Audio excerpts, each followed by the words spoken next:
వరకుంటపాడు ప్రభుత్వ గ్రంథాలయాన్ని జిల్లా గ్రంథాలయ సంస్థ చైర్మన్ మేకపాటి శాంతికుమారి ఆకస్మికంగా తనిఖీ చేశారు. ఈ సందర్భంగా గ్రంథాలయంలోని పరిశుభ్రతను, పుస్తకాల నిర్వహణ, పాఠకులకు అందిస్తున్న సౌకర్యాలతో పాటు గ్రంథాలయానికి సంబంధించిన వివిధ రికార్డులు, హాజరు నమోదులు, పుస్తకాల జారీ స్వీకరణ రిజిస్టర్లు పరిశీలించారు.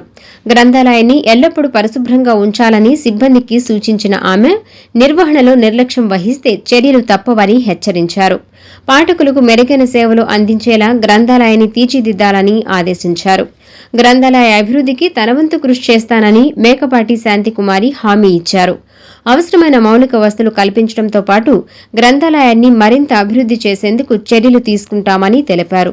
అనంతరం స్థానికులు శాలువాతో ఘనంగా సత్కరించి జ్ఞాపికను అందజేశారు. ఈ కార్యక్రమంలో లైబ్రేరియన్ సునీల్, గ్రంథాలయ సిబ్బంది, స్థానికులు, పాఠకులు పాల్గొన్నారు. వరకుంటపాడు మండలం గ్రేడ్ 3 గ్రంథాలయాన్ని సందర్శించడం జరిగింది.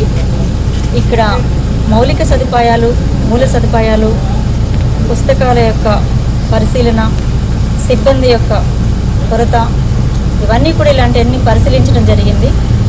ఎక్కడ చూసినా గ్రంథాలయ వ్యవస్థ అనేది కంప్లీట్గా నిర్లక్ష్యానికి గురయ్యింది. గత 6 సంవత్సరాల నుండి ఈ కూటమి ప్రభుత్వం ఏర్పడిన తర్వాత గ్రంథాలయాల మీద దృష్టి పెట్టడం జరిగింది. కూటమి ప్రభుత్వాన్ని అభినందిస్తున్నాం. ఈ గ్రామీణ ప్రాంతాలు సైతం గ్రంథాలయాల యొక్క సేవలు మెరుగుపరచాలన్నది లోకేష్ బాబు గారి యొక్క లక్ష్యం.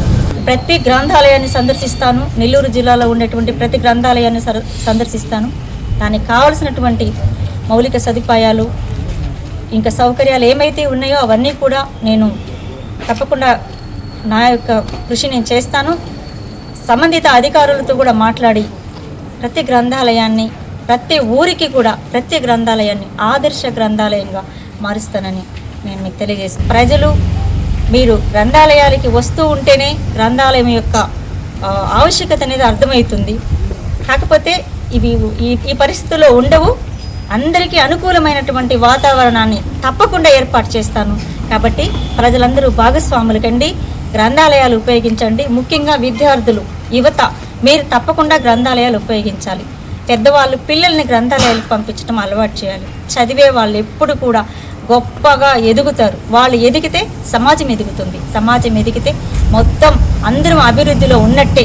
కాబట్టి గ్రంథాలయ వ్యవస్థని బలపరచడం కోసం మీ అందరి సహాయ సహకారాలు మాకు కావాలని కోరుకుంటూ